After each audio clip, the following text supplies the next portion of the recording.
श्री गुरु ब्रह्म महिमालेक शरणं श्री गुरु ब्रह्म महिमालेक शरणं श्री गुरु ब्रह्म महिमालेक शरणं। गुरु कृपा यूट्यूब चैनल तरफरु आपण मानकु स्वागत जनाई आरंभ करुछि 2024 मसीहा एप्रिल मासर मासिक राशिफल। एही राशिफल आरंभ करने पूर्वरु आपण मानकु मोर अनुरोध, जेउ माने प्रथम करी आमर यही गुरु कृपा यूट्यूब चैनल को आसीछंती बा देखुछंती से माने गोटिए सब्सक्राइब करी पाखरे आसुथिबा बेल आइकन को दबाई दियंतु, जहा द्वारा आमर जेउ समय रे वीडियो अपलोड हेबो सर्वप्रथमे आपणक पाखरे पहुँची पारिबो।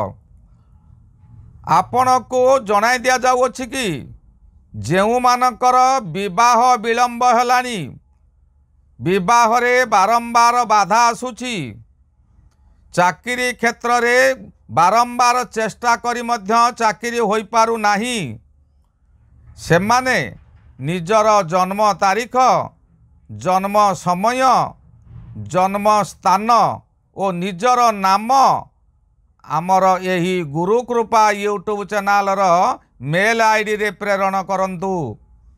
ताहार सुविचार करा जाई प्रतिकार मान आपण को कुहाजिबो। आसंतु एबे जानिबा मिथुन राशिर मासिक राशिफल। मिथुन राशि राशि चक्रर तृतीय राशि। यही राशि सौर मंडलर 60 डिग्री ठारू 90 डिग्री मध्य अवस्थित। यही राशिर अधिपति बुध ग्रह और राहु महाग्रह यही राशि रे उच्च ग्रह। मिथुन राशि 3 गोटी नक्षत्र को नहीं गठित। प्रथम नक्षत्रटी मृगशिरा नक्षत्र, द्वितीय नक्षत्रटी आरद्रा नक्षत्र और तृतीय नक्षत्रटी पुनर्वसु नक्षत्र। मृगशिरा नक्षत्र पूर्व राशि 2 भाग भोग जाई मिथुन राशि रे 2 भाग भोग हेबो। मृगशिरा नक्षत्र हेला देवगण मंगल ग्रहंकर जन्म नक्षत्र और स्त्रीलिंग सर्प। यह देवगण सर्प होइथिबारु एहाकु अनंत नाग कहिले अत्युक्ति हेब नाही। मिथुन राशिर देवी हेले दुर्गा माता, एणु मृगशिरा नक्षत्र मिथुन राशि व्यक्ति सर्वदा शांत रही थांती।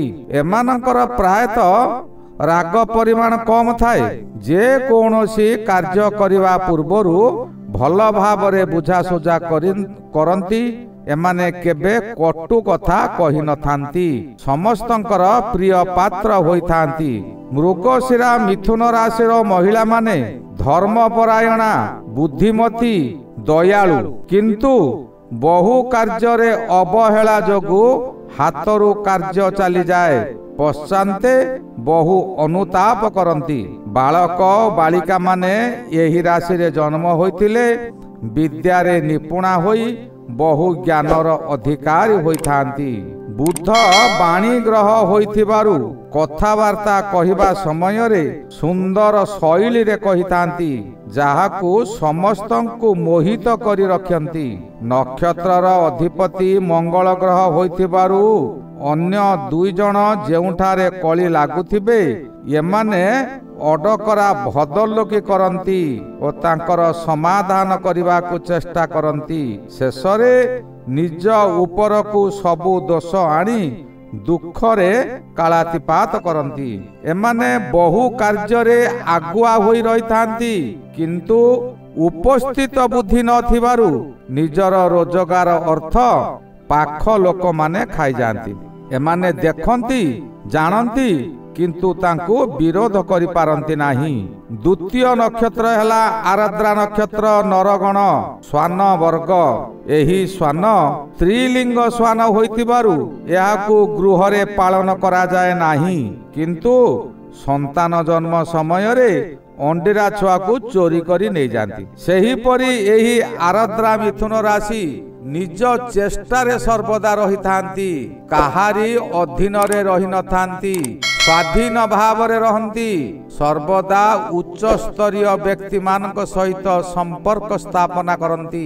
आर्द्रा नक्षत्र राहुंकर जन्म नक्षत्र ओ मिथुन राशि राहुंकर उच्च स्थान होइतिबारु एमाने सर्वदा दूरदृष्टि संपन्न होइथांती, निज व्यवसाय को सर्वदा देखिथांती ओ दीर्घायु मध्य होइथांती। पर धन लोभी किंतु बहु चतुर होइथांती।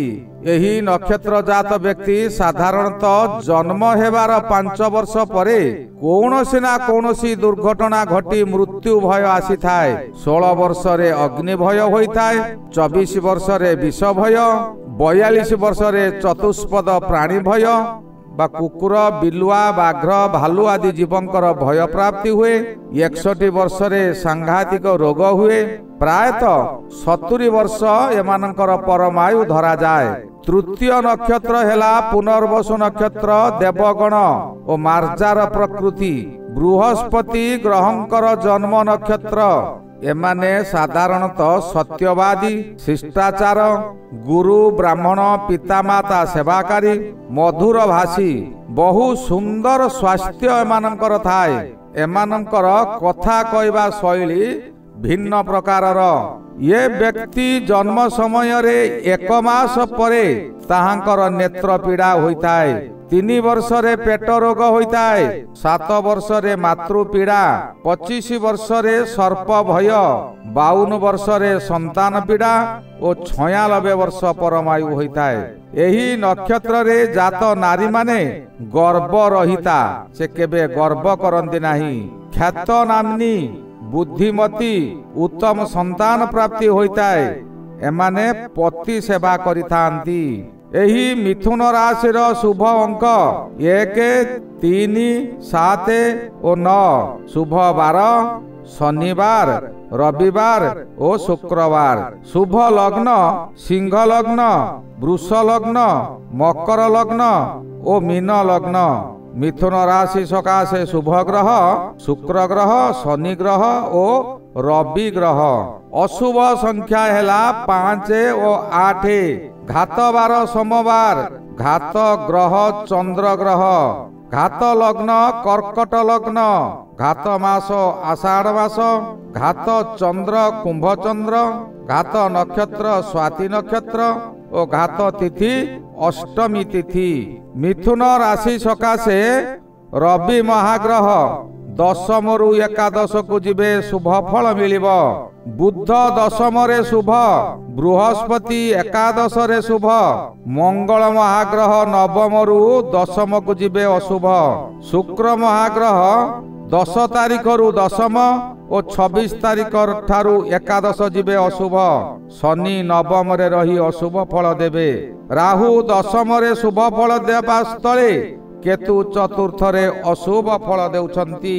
एबे आसंतु जानिबा केउ ग्रह केउ फल देउछंती। रवि महाग्रह मासर आरंभ रु 10 रे 10 रवि आपण को शुभ फल देबे।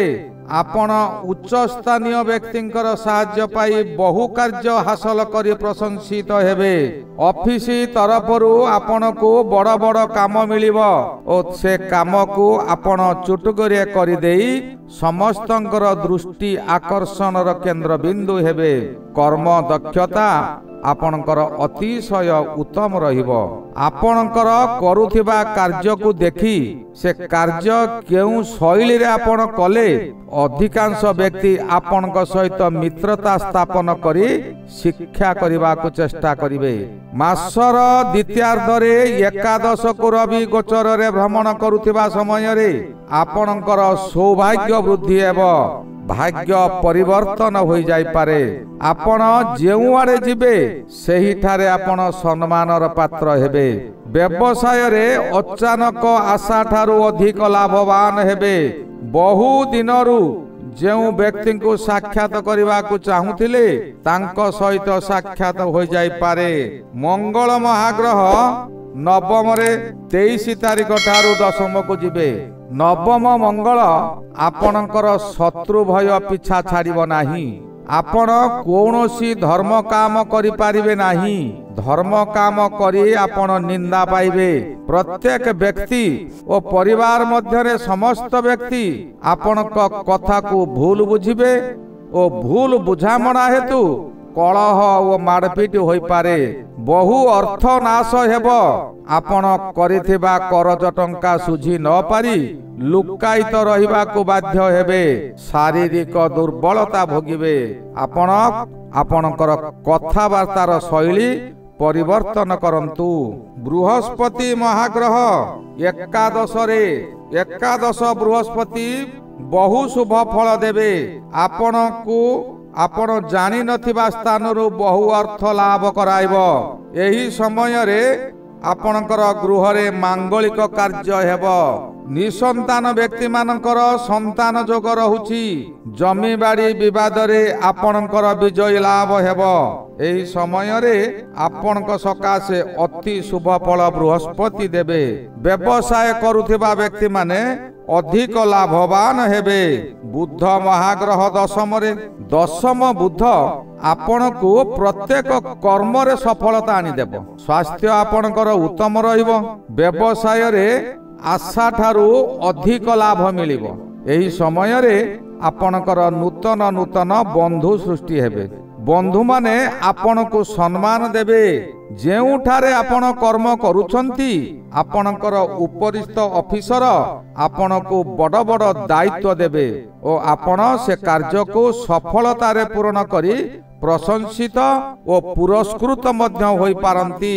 ଶୁକ୍ର ମହାଗ୍ରହ ଆପଣଙ୍କର ରାଶି ସକାଶେ 10 ତାରିଖ ଠାରୁ ଦଶମ।